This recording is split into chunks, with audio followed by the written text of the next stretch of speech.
when I wasn't talking and people say, well, how is she as a co-wife? And I don't know if I should talk to her. I said, well, you should get to know her for yourself because she's not a bad person. I would always say, like, end it with that. And then they go, okay, well, she ain't bad. I'll go talk to her. You know, like I gave them permission. I didn't, but that's how they kind of took it.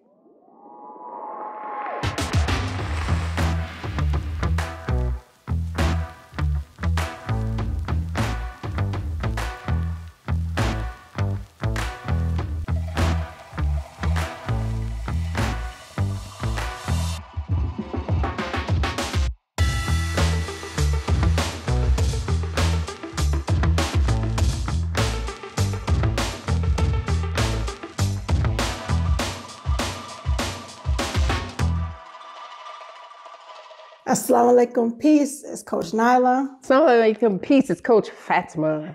We are co-wives, co-founders of Outstanding Personal Relationships, and co-authors of the book Let's Talk Polygyny Uncensored. They're like, oh, Lord. You guys, in this video, we're going to tackle a very important subject, as we always do here at OPR, YouTube, and Facebook. It's about, you know, like, being very honest about your co-wife's character and what happens when you are not. It's super important, and we always like to drive the importance of the topics that we pick out and people ask us about. We want to drive the points home because when we are not careful about how we're communicating about ourselves and others, the damage that is left behind is sometimes unrepairable in some cases, not in every case. You know, because the people would have had me believe my co-wife was Satan. And I'm like, wait a minute, hold on. Last time I talked to her, though, she was nice to me. And so I'm like, dang, you gotta be all that, you know. And then it just gets worse, you know. So yeah, what say you, Coach?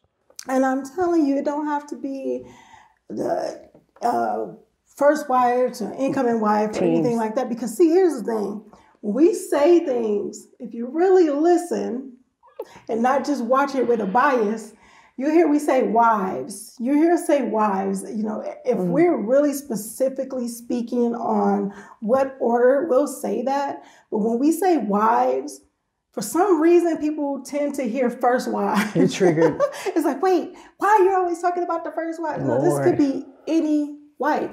This could be, you know, an incoming wife that's saying, well, you know, she don't like me anyway, or, you know, she, you know, is talking bad about me to, you know, her kids, or she's that part, you know, telling, you know, the husband certain things about me, so he, you know, feels some type of way about me, and it's just spreading stuff that is not there. Like, how do you know? Are you a fly on the wall? Are you, you know, and a lot of it comes from he say, she say. It comes from what she say, she say. She say, she say, she said.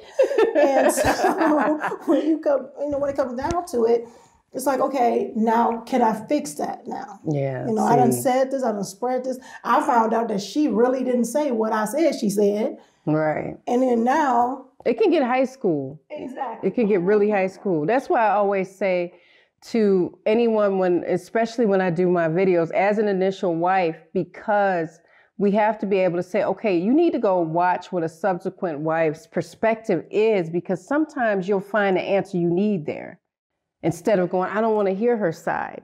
So I like to tell initial wives, listen to all of our videos, because you'll find that sometimes you're asking yourself the wrong question. Sometimes your co-wife's experience is not this breaking a family or taking from or whatever the case may be, because you got to have a willing participant if that's your intention. You can't make the man, you know, get rid of any wife.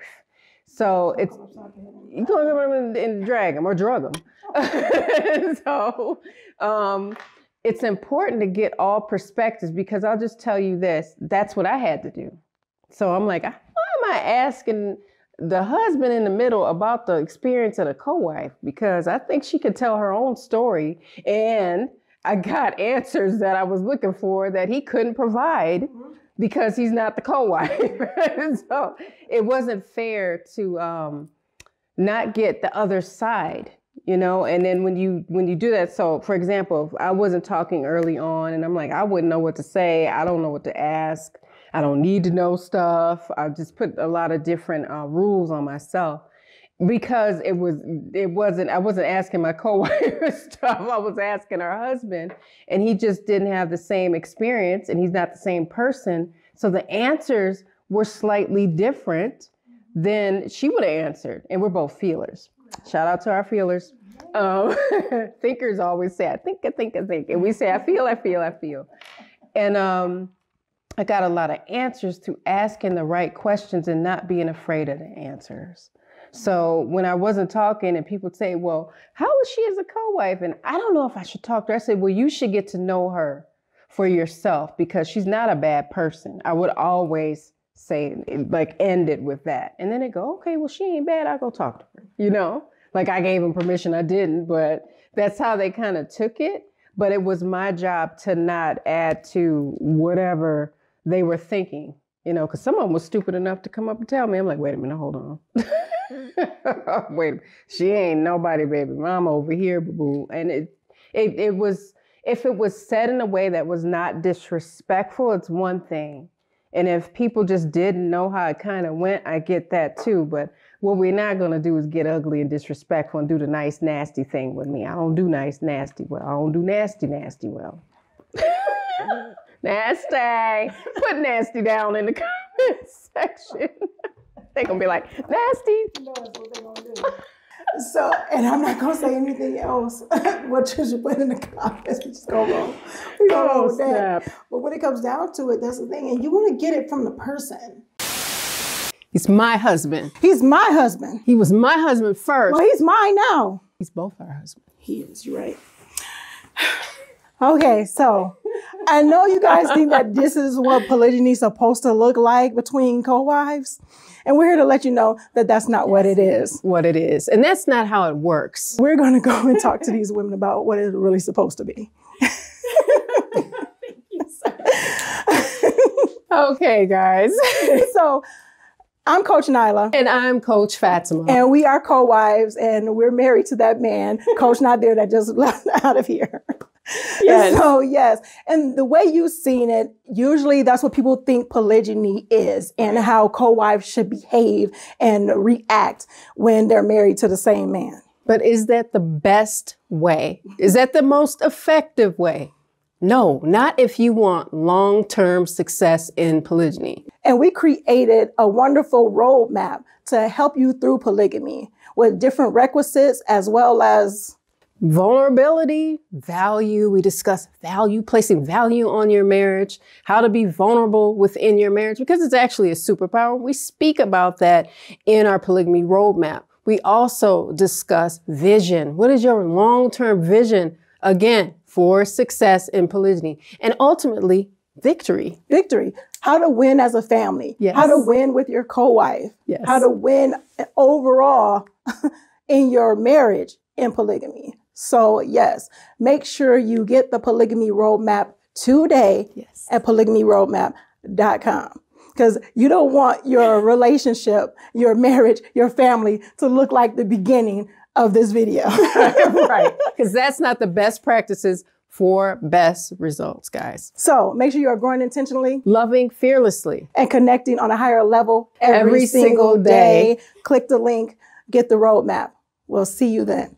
Assalamu alaikum. Peace. Yeah. You know, because a lot of things can get lost in translation. Oh my God, yes. Not even just lost in translation, but even like lost in like emotions. Mm-hmm. Yeah. I'm a type of person. I am a filler. You know, I said we're fillers. And my thing is, if something is said in a way that I may have taken it in a negative way, you know, I probably heard it totally different than what it was said. Yeah. You know, a person could probably tell me like, da da da da, and I'm like, I heard like, da da da, you did this or you didn't do this. You know, they were like, you know, maybe if you would have did it this way, and instead of hearing maybe you should have did it this way, it'd be like, you didn't do it this way, you didn't do it right. So it's this whole thing that gets lost in translation, regardless of if it's things get lost in translation when it comes to our feelings, our emotions, and how we feel about certain things, and it get lost in translation by getting it from someone other than the source. Yeah. So, you know, sometimes we have to sit back and wait and think. And I'm actually telling myself this as a reminder to myself, not just speaking it out to you guys, because we're human. We, you know, we make our mistakes day to day and everything like that, learn from them and everything like that. Right. But even being able to sit back and say, you know what? Oh man, something got heated and I said something and I shouldn't have said, no, I probably meant it, but I should have said it in a different way. You know, so it's a lot of these different things, because you got to be careful with how you speak about someone, how you speak to someone, you know, and how you speak around people. It is such a good point, because I thought about that, and I said not saying anything can be taken a certain way too. So I'm like, I don't want to say nothing, because right now I don't have the tools to articulate how I feel. And until I have that, I don't have nothing to say. But then the silence is taken a certain kind of a way, you know? So then it's like, this person really can't stand me, or this person really is not trying, or whatever the case may be. And then I was like, even if I was quiet, I could have still quiet and calmly said, da da da da da da da da da da. Well, this is why I'm quiet, like clearing up the silence, you know, because sometimes we unnecessarily shut our voices down when they're really needed, you know. So that's why OPR is so important. It's not a place where we're just going to get the husband and the initial wife's perspective. Everybody's perspective matters, whether people agree with that or not. Like I know it does, because we're all people. So all these people should have the ability or the safety in their environment to voice what their experience is. And a lot of times, well, she ain't got nothing to say. No, she just subsequent way. What you mean? No, because you jumping over and erasing that word wife though. And people say, oh, cheating and stepping outside the marriage. This ain't that. So people need to fix their stupid and quit saying things that aren't serving themselves, because you can't hurt us. So, because we're going to be wives whether you like it or not. It's just not and for those of you that do like it and support us, thank you for your love, care, and your shout outs and your du'as. So. Yes. Yes, ma'am. I don't have anything else to say from that. So I hope you guys got some great information, some gems, and all that other good stuff. So yes, you made it this far. Congratulations. Thank you for sticking with us and all that other good stuff. Hope you got a good laugh as well. Ciao. So any comments? Don't put nasty in the comments. Okay, so Coach Fatimah said, do not put nasty in the comments. No, yeah. We're going to put wives in the comments. Wives in the comments. Co-wives. Co-wives. Put co-wives in the comments. It's too late. It's nasty. It's already nasty co-wives. We know. Don't put that in the comments. Came out all wrong. It's going to go on blooper reel, y'all. I can't. Co-wives. Put co-wives in the comments. In that mouth again. Oh my gosh. And make sure you are... click that like button, click the subscribe button. Over half of the people who are watching us, you guys are watching us and watching us. We see the numbers go up, but we don't see those subscribe, or you're not subscribing. It don't cost nothing. It does not cost anything. Just make sure you click that button, be part of the notification gang, and click that notification bell. And yes, until next time, make sure you are growing intentionally, loving fearlessly, and connecting on a higher level. Every single day. Inshallah, we will see you in the next one. Assalamu alaikum. Peace.